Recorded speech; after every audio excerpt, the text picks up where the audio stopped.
Oh, hello again, everyone. Welcome back. Thanks for visiting once again. And I thought I would do a quick review this evening and talk to you a little bit about the Revell 1/48 scale SR71. I reviewed this kit a little while ago now, but I think I'm going to move it into the build schedule as things go. I've got a few things to finish first, of course, but after that I think what we'll do is we'll move them on in. But what I wanted to talk to you about was the Quinta Studios detail set. Now I call them upgrades. I bashed the camera there, that's not very clever, is it? I call them upgrades, but I think they're better described as detail sets, and I think there's really something to be said for them, although I'll comment a little bit later on about some of the drawbacks of these kind of hacks, as it were. But I don't mean the term hack in any sort of a derogatory way. This is just a simple way of doing a job in a cockpit, and I think it might look quite good when done. But look, before we go on, I just wanted to say thanks very much to everybody who has subscribed recently, and there's quite a lot of you, so welcome if this is your second or maybe third visit, and very welcome to you indeed if this is the first time you've come along. Perhaps you've been attracted by the Quinta Studios thing. I hope to be able to give you something there. Please feel free to subscribe to the channel. It does help it to grow, and it helps it to be seen by more people, I gather. That's all the pleases and the thank yous, but thank you as well, by the way, to all of the regular subscribers and regular contributors. I welcome comments from anybody, and you can say anything. It doesn't really matter. I will respond to you, or I will try and respond to all comments. So okay, well, let's go and have a look at this anyway. So I'm going to use the Revell SR71A Blackbird as my baseline for this. So I thought that in doing this, probably the best way of doing it is to take a look at the palette, if you like, that you're working with in the kit, and then we can go and look and see how the Quinta Studios interior decal might upgrade it, and might change the whole thing for the better. There's a piece of I've been doing masking, so I need to move that out of the way, otherwise the desk looks a bit untidy, doesn't it? So anyway, in this particular kit, you don't get to start fiddling around with cockpit components until quite a long time in, actually. You'll have placed the undercarriage oleo legs in and various other bits and pieces here before you even think about this, which is at step 18 and 18A. And as you can see when we zoom in on this, this is shiny paper, of course, so it will reflect a little. But as you can see on the seat here, there are some seat belts on it already, which it may or may not be necessary to take off, of which a little more later. So you make the seats up, and then you get to the seat pan, the tub here, and you're putting in the control column and the control panel here, the instrument panel here. So let's take a look at this instrument panel to begin with. I'll zero out here, and we can then take a look at this. I've not desprued any of this stuff, so it's C49 we're looking for in this particular case, and that's not C, that's J. And I've got some sprues sitting here, and the C sprue is in fact quite large, but what we can do is we can actually go in quite close. What I'm going to do is to come in quite close and show you precisely what you get for your money, as it were. So we'll zero in and show you this, so you can see now really very clearly. What have I done with my poker? There it is. This is the show with no budget. There we go. So you can really see pretty closely here. There's quite a lot to play with here in terms of the overall detail that's been moulded on and embossed on. So there's quite a lot of work been done here already.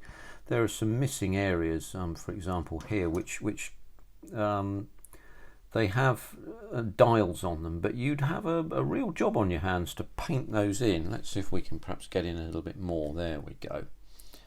you can see that. So when I just tilt that against the light, now you can see these little dials here. So you'd have a bit of a job to actually do that. There's some further detail that you can see here. Not really possible to see precisely what that is.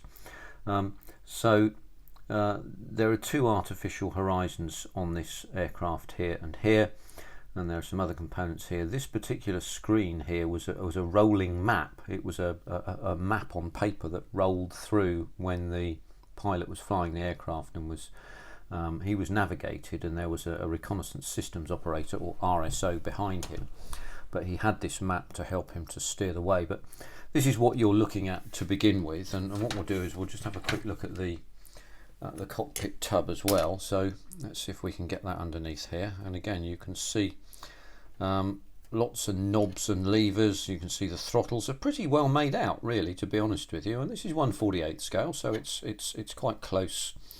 It's quite detailed, as it were, and you can see they've done a really pretty good job, Revell, of actually doing this. I know out there in modelling land, one or two of you people will say to me, "Oh, now look here, Zinners, this wasn't actually a Revell kit. It was made by, Bloggins and Bloggins models or something, and then reboxed." Obviously, do let me know that. I'm always keen to be corrected on these things, because then people who read the comments will be able to see that is the case. So there we go. But you can see that, excuse me, there's quite a lot of detail to play about with here.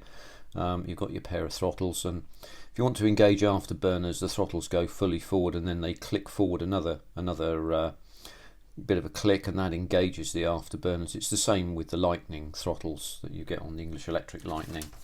I'm sure it's probably the same for most of these things. So that's the what you get to begin with for example, this section here. Let's just move the instructions so that you can sort of see them, and that's what you get. So that's the original palette that you have to work with. And if we then go back to let's actually, before I do that, I'm going to show you the decals as well. I think it's worthwhile taking a look at those so that you can see, and again, from a distance here, they look very detailed. Now, what you would have to do with these decals is to zero in on them. Let's magnify up here and show you what we're looking at. There we go. How about that? That's pretty good, isn't it? So what you would have to do, of course, is to paint the tub and then varnish it. A bit of gloss varnish will do it, and then fit this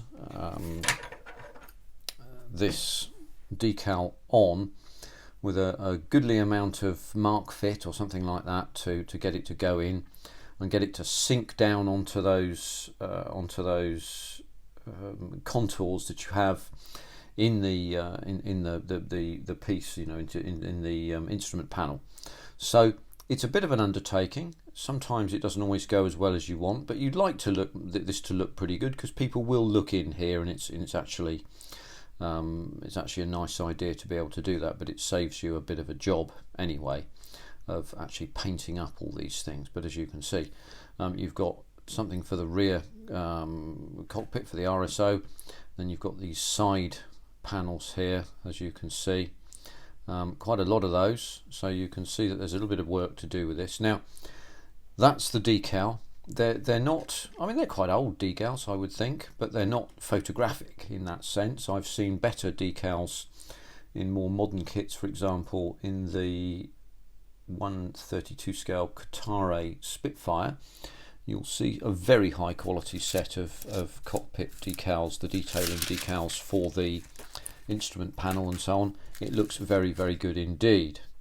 Now, the alternative that you have, and there are quite a few of these particular types of detailing set. Let's turn that up there like that. There's Quinta Studios. I think there's something called Red Fox, and there are others as well that you can get. And what these are, let's take them out, is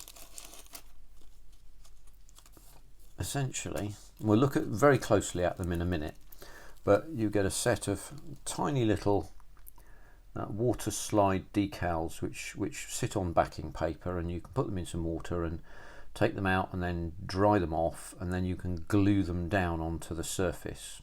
So there's a bit of preparation to do beforehand, of course, and we'll show you the instructions so that you can take a look at that as well.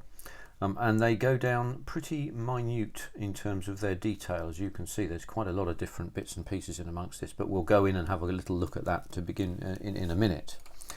What you have here is on the back of this little interior decal label here, you have some instructions, and it's pretty clear what you have to do. And it says remove relief from kit part first, so that means all that detail. So I think probably what I might very well do with this is use a high-speed Dremel type tool. I have something like that I can use with a grinding tool on the end of it. That goes up to quite high speed. It's 25,000 RPM. It starts at 15, but I generally use it at 5,000 RPM. It's more than fast enough, to be honest with you. It's had its second charge ever in the last couple of days, actually. So anyway, I digress slightly.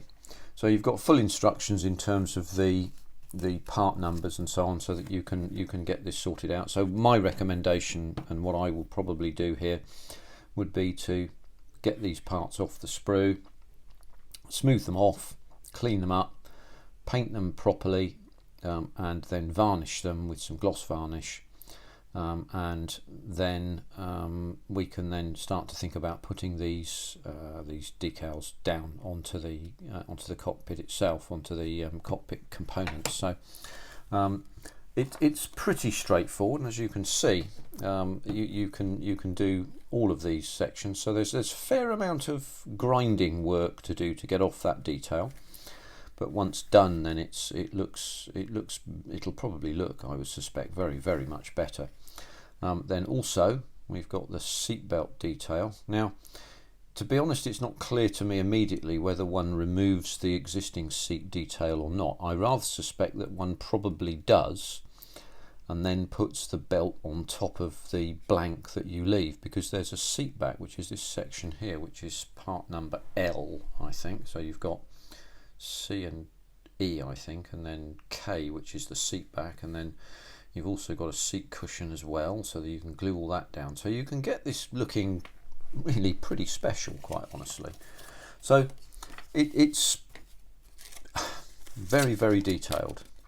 You've got instructions here as well, and what they say here is, thank you very much for buying this marvellous Quinta Studios product, and we're sure you'll like it, and so on. And they're called 3D decals, and they recommend using things like Microsol and Microset, and Gunze Mr. Decal and things like that. Well, in fact, they say no, it's not recommended here. There we go.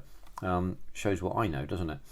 So it's not recommended. You risk what they call dissolution and damage to the embossed surfaces. We'll look at that. I think it's worthwhile looking at. So there's some full instructions here. I think it's probably a good idea to take a look at this to make sure that you're fully up to speed with what to do, just like Zinner's didn't, eh? So let's take a look now at some of this detail, and I think this is definitely worth taking a glance at. So we'll have this out very carefully with a pair of tweezers. We'll just grasp it by the paper.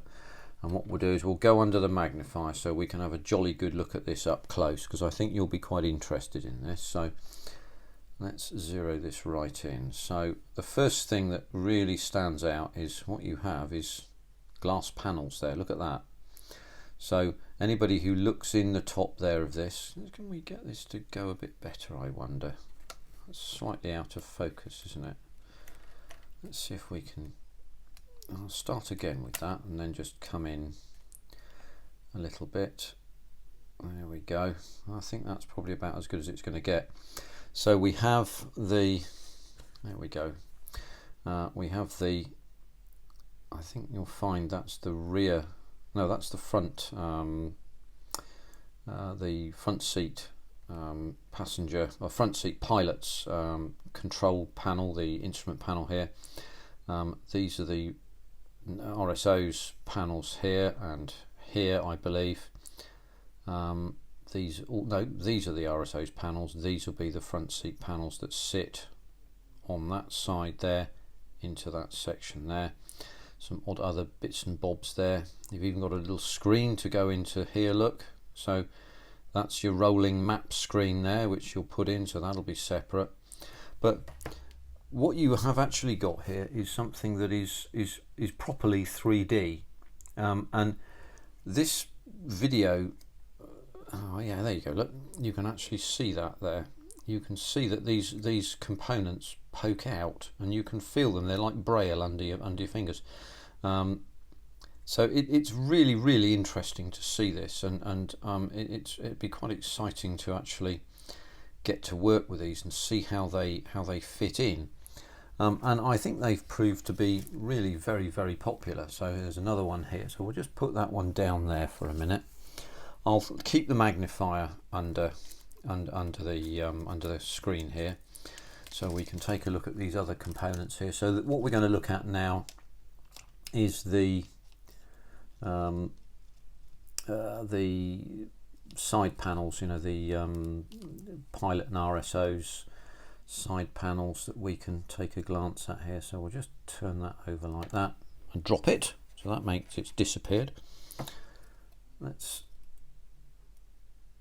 There we go. So as you can see, I don't know whether we're at the limitations of the scale for this sort of thing here, but once again we can see detail that stands up and stands out, and there's an awful lot of switches and components and all sorts of other gubbins and bits and pieces that you can see here, right the way down to these little dials here that you can, you know, these adjustable dials just here, and you can see the scale of this sort of thing, which is, this is my little poker, which is a little scraping point that I use for pulling out panel lines and things like that.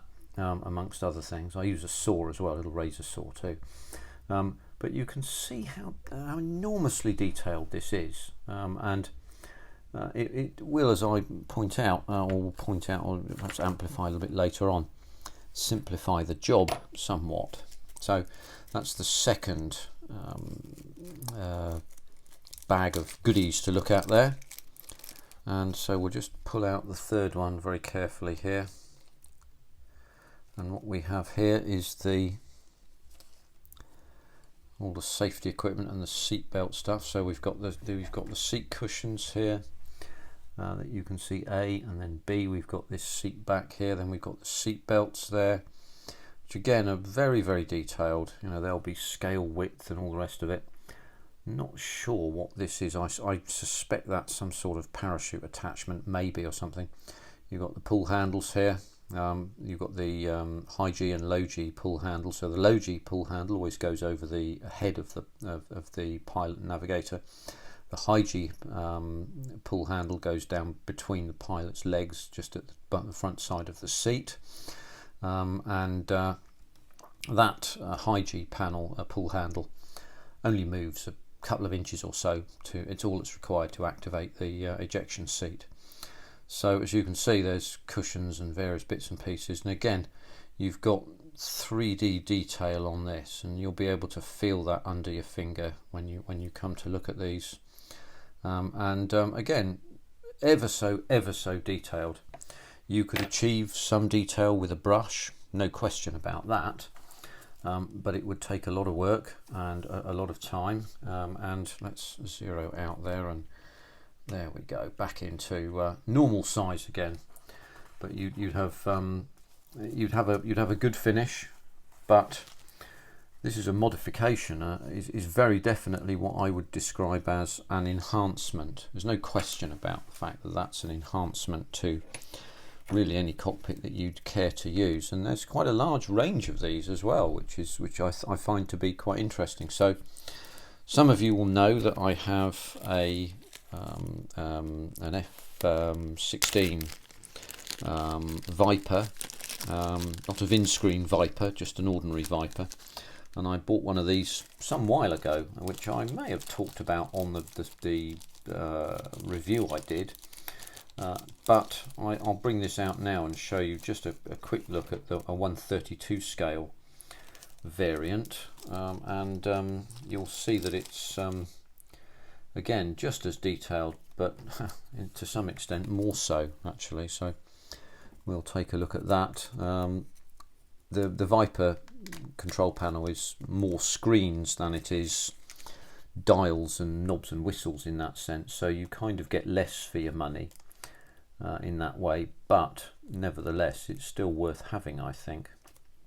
I thought there was something remarkable about this, which I thought was rather nice. So let's go under the magnifier again and take a look at this, and we'll just magnify that up.